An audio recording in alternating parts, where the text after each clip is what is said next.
Welcome to the latest episode of NextUp Live. I'm Benita Fitzgerald Mosley, and I'll be your host today.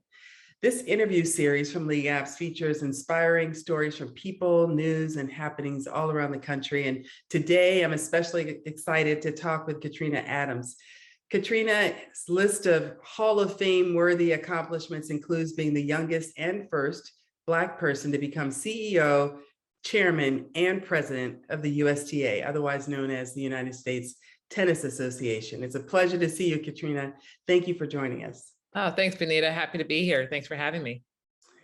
You're, you continue to be a trailblazer in everything that you do. And when I look back to your childhood in Chicago, I wonder, what personal foundation did tennis, the sport of tennis, create for your life and your career, both on and off the court? I am very lucky that tennis found me and that I found it, because I truly believe that the life skills that I've learned and that many people learn through the sport of tennis really prepares us for life. It teaches us how to be resilient. It builds our self-confidence, our self-esteem. It teaches us how to be disciplined, how to organize time management. Yeah. And these are all the things that we need as adults in life. And, being able to be out in an individual sport, we have to figure things out. You have to understand tactics and strategy and how to rework them in the middle of a match, or come off and assess and go back and do it. All the things we need to do in our daily lives. And so I'm very fortunate that tennis is a huge part of my life and was a huge part of my life since the age of 6. Yeah, and you were a doubles player primarily as well. So, you got that teamwork mixed in with the individual sport, which was important, and being able to, I guess, strategize between the two players as well as yourself. Probably, I was watching doubles in the US Open. It's pretty amazing how you have to kind of read your partner that way. Yeah, I mean, I love doubles. I was more successful in doubles than my singles. So, I played a few more doubles matches than I did in singles, but you do learn how to work with someone else. It's about teamwork. It's about communicating, it's collaborating, and it is strategizing and working off of one another. And so, that's the part that I truly enjoyed, having that other person on the same side of the court with me, rather than being out there just playing singles. All by yourself. Yes. I see your book over your shoulder, On the Arena, and it focuses on confidence building and leadership. You talked a little bit about that. You talked about what you kind of got from tennis, but what was your inspiration and what was your approach in writing the book? Now, On the Arena, getting ahead, making a difference, and succeeding as the only one, was inspired by others, really, who inspired me to write the book. It's not something that I ever planned on writing, but I was pushed and motivated to write it. And once I decided to write it, and it was more of a leadership direction and a path, then I really got pretty hyped up about it, because I knew that I had a lot to offer, a lot to share. I had accomplished so much at an early age in life, and to be able to share those accomplishments with others and hopefully give them a pathway or guidance, if you will, that they can overcome certain things in their lives right now, or perhaps avoid certain things and open their eyes more to see it coming. So, your arena can be anywhere. It can be your office, your home, your car, your playground, whatever that is, that's your arena. And it's how you approach it on a daily basis and the things that you bring to that arena to help make you successful. We have all been the only one in many instances, whether you're the only female, male, Black, white, Asian, Hispanic, or other. And, you have to understand what that feels like when you walk in that room, or be prepared knowing that you're going to be the only one when you walk in that room. You're invited to the table for a reason, so make sure you're prepared, make sure that you are knowledgeable and that you're speaking with confidence and from a place of knowledge. But, I do talk about 12 winning match points. There are 12 chapters in the book, and they all reference own something. And my 3 favorite are own your courage, own your voice, and own your identity, along with all the other ones that I do approach. But I think it resonates with everyone, and everyone can find themselves in this book in one way or another. That's amazing. At League Apps, we have one of our values is own your role.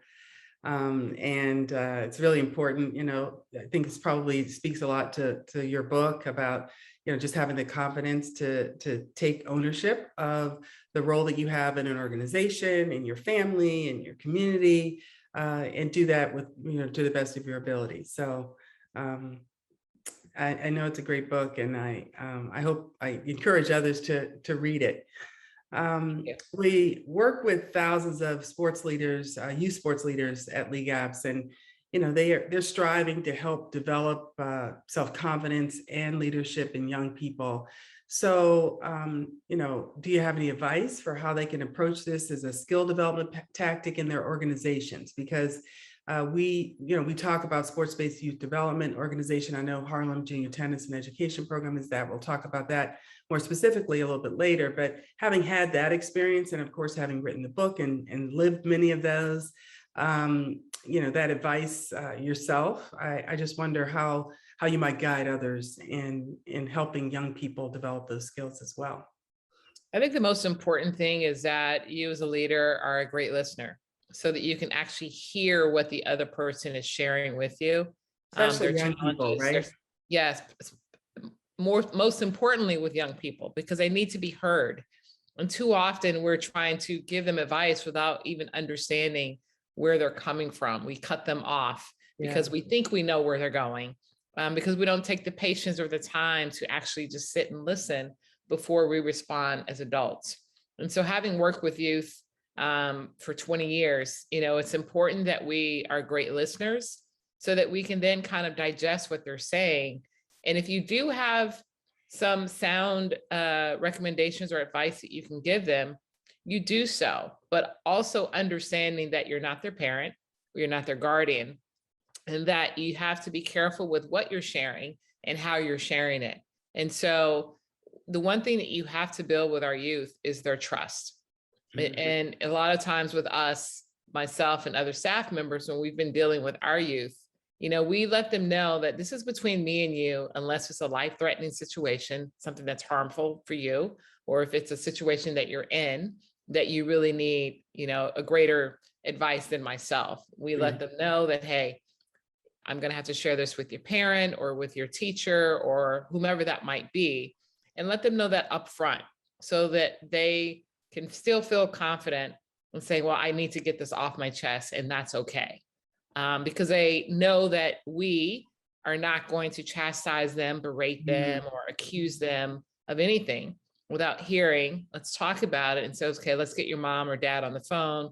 Let's get this person on the phone with you here. I'm going to sit here with you, so you're not sharing this by yourself. So it's really about building trust with our youth, letting them know that you are listening and that you hear them, and that you want to work through things with them. And I think sport is the best way to do that, because we are teaching them how to deal with adversity, particularly in tennis. Maybe you're getting a bad line call, or you think someone is cheating. How do you deal with that? How are you going to respond to that?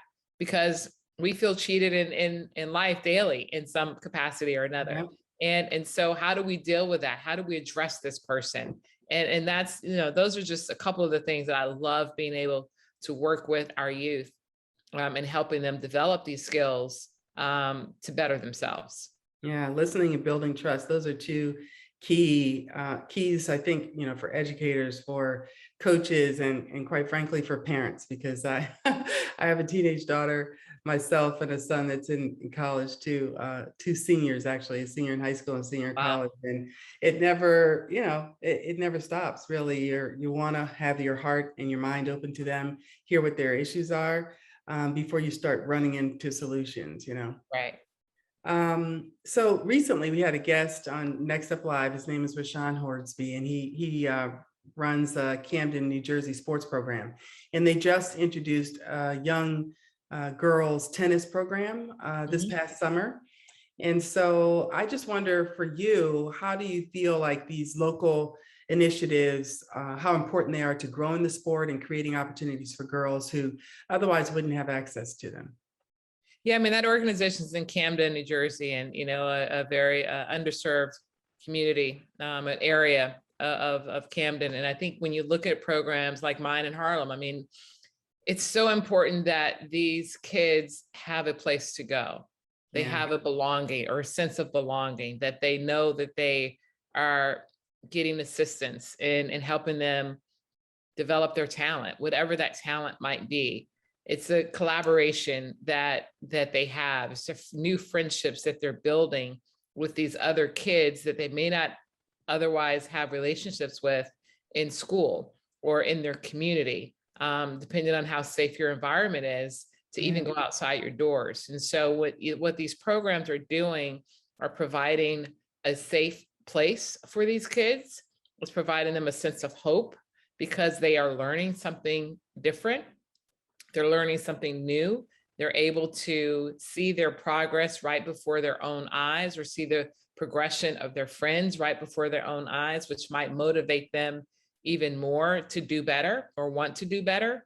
And so I think these types of programs, particularly in tennis and all sports really, are critical to these communities to give them a sense of belonging and to allow them to see that they can be successful at something.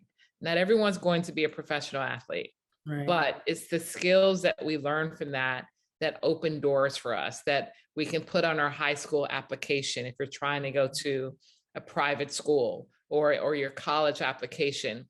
You know, if I'm a college admissions person and I see that this child was in a tennis program for 8, 9, 10 years, Yeah. I'm like, wow, this kid is really disciplined. They're motivated. They're not the best in the sport, but it really shows that they have focus. That's the type of individual that I want in our higher education institution. And I think those are the messages that we need to relay and parlay with the parents or guardians of these kids and the kids themselves. And I don't think you can either underestimate the value of having caring adults like yourself, but the coaches and those supporting the program that are providing that listening ear and the mentorship that you spoke of earlier. Yeah, and just the volunteers and the donors, because as the kids get older, they recognize that, wow, someone is supporting me to come here. It's not costing me anything. Who's paying for it? How is it that these coaches are able to come out here every day? Some are volunteers, some are paid staff, but it really shows these kids that someone really and truly cares about them. Yeah, and that's really important, particularly some of the difficult circumstances they're coming from. You and I have been really fortunate. Both of us came up through individual sports. I was track and field and hurdles. I ran some relays, no doubles, of course, but some team sports within this individual. You had to pass the baton. That's teamwork. Yeah, had to pass that baton. But these individual sports tend to have a spotlight shown on them during the Olympic Games or the US Open, of course, or Wimbledon. And this year's Open featured two incredible young teenagers in the women's final. And my daughter and I talk about all the time, if I can see it, I can be it. And so I wonder, how that is helping carry the momentum forward, getting more kids of color, particularly into tennis, girls of color. And how do you create that thread from something like a US Open final down to grassroots development? How do you use that to inspire more girls to play? Well, I think we've been doing that for years, particularly if you go back 25 years when Venus and Serena really emerged. I think Venus. Did you really say 25 years? Did you really say girl, I said 25 years. Yes. I know, right? But I mean, when Venus, I think, was maybe 16, got to the finals and lost to Martina Hingis in 97. And then in 99, you saw Venus and Serena in the finals of the US Open, of which Serena won. And so I think in that moment, in that time, a lot of our young girls saw these two Black women in the finals of the US Open and saw themselves in our sport. If you go back a couple years when Sloane Stephens and Madison Keys were in the finals of the US Open, they talked about how one had a poster of Serena on their wall growing up, one had a poster of Venus on their wall growing up. So it makes a difference. So we fast forward 25 years and you see Emma Raducanu and Leila Fernandez, both women of color. It has to inspire the next generation. and Yes. let them know that, hey, I belong in this sport. I too can play in this sport. I want to be like Layla. I want to be like Emma. And I think that is exciting. These are exciting times for us in the sport of tennis. Absolutely. So let's talk about the Harlem Junior Tennis and Education Program. You've been there leading the organization for more than 15 years. And so share a bit of your story and your experience with that program and your vision for tennis as a platform for youth and community development. Yeah, I joined the program at the end of 2005. So it's actually been 16 years now. And our program alone will be celebrating their 50th anniversary next year. So we've been around a very long time. We've had a lot of great success with our kids on our high school graduation rate, getting college scholarships, whether it's in academics or in tennis, from anywhere from the community college level all the way up to the Ivy Leagues and everything in between. And so, that story alone was inspiring for me to want to join the organization then. But I also looked at this organization as being similar to a program that I grew up in Chicago. And I know the people and the coaches and the volunteers that were there that really, put their hand out to help me come forward. And I feel it's my obligation to do the same in reaching back and pull forward. So when I walk in that door and the kids are saying, hey, coach, did I see you on TV this weekend? Or coach, I saw you at the US Open. So it's really motivating. That's what motivates me to want to do this day in and day out, to provide these opportunities. A lot of our kids are coming from single parent homes. Harlem has gentrified over the years, so things are changing. But for those truly that are underserved, and to be in our sport and to get the discipline and the love, attention, and care that they are receiving, I mean, it's just heartwarming for me. We continue to elevate our program. We're not just tennis, we're education and wellness as well. We have an amazing education component, which is headed by Renee Campbell, our director of education. Then on the fitness side, we work with our kids. We use tennis against obesity, and making sure that these kids are active. And so we hired a fitness trainer that works with them of all ages and all levels to get them motivated to moving more, not just on the court, but this is how you're going to move better on the court, and teaching them about the importance of nutrition. And, it's a mind, body, and soul, right? So it's also dealing with them on the mental capacity, particularly the more competitive players that we have, in understanding how to go inward and visualize. Visualization is huge, as you know. You have to see it to believe it. And so we really try to develop the child holistically, because we're not just building champions in tennis, we're really trying to build champions in life. That is the common refrain among these, sports-based youth development programs. And through our Fun Play program at League Apps, we provide lifetime free access to our technology so that organizations can operate their businesses more effectively. This allows them to do registration and communication with their players and coaches to, whatever payments that may be required, but I know most of these programs are free or very low cost programs. So, that's one aspect of technology that League Apps provides. But I think, technology is playing a bigger role in youth sports. And I'm wondering, where you see that going in the future. Well, technology is huge. You think about 2020 and the kids just being at home. Well, that's where technology really came into play, because they're doing school over Zooms, or like we're doing our meetings over Zooms. Video games are even more prominent now. And so I think the child is understanding the importance of technology. Listen, a 3-year-old can handle an iPad better than you and I could ever. No. And they know how to get to the apps and everything a lot quicker than we do.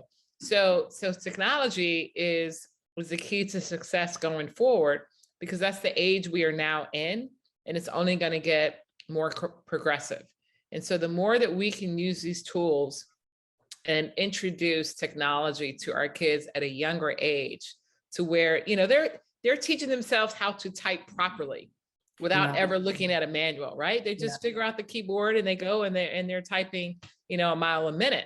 So it's prevalent in our space right now to make sure that we are introducing these types of programs to these youth organizations, so that these kids can be extremely proficient in the technological space. Yeah, really important. So every time we do one of these episodes at Next Up Live, we ask a final question: what's next up? So what's next up for Katrina Adams heading into 2022? Yeah, I'm using my book as my platform to do a lot of speaking engagements. They're just starting to build up coming out of COVID. It's been a tough year. A lot of things have been done virtually, but to actually be in attendance for that. I'm focused on our 50th anniversary for the Harlem Junior Tennis and Education Program. We do take donations. And, I'm continuing to build my career on television. I'm a broadcaster and a commentator as well. So, being a leader in sport has really opened up doors and opportunities for me. And so I'm just waiting for that right next opportunity that not only put my foot in the door, but actually push it wide open. Well, you've been pushing doors wide open for other people as well, like you said, kind of paying it forward. And we're really inspired by your trailblazing leadership and your commitment to educating and empowering young people through the sport of tennis and across the board. So again, I just want to encourage everybody to pick up Katrina's book, Own the Arena, and to share it with your network. So thanks for joining us, Katrina. Thanks for having me.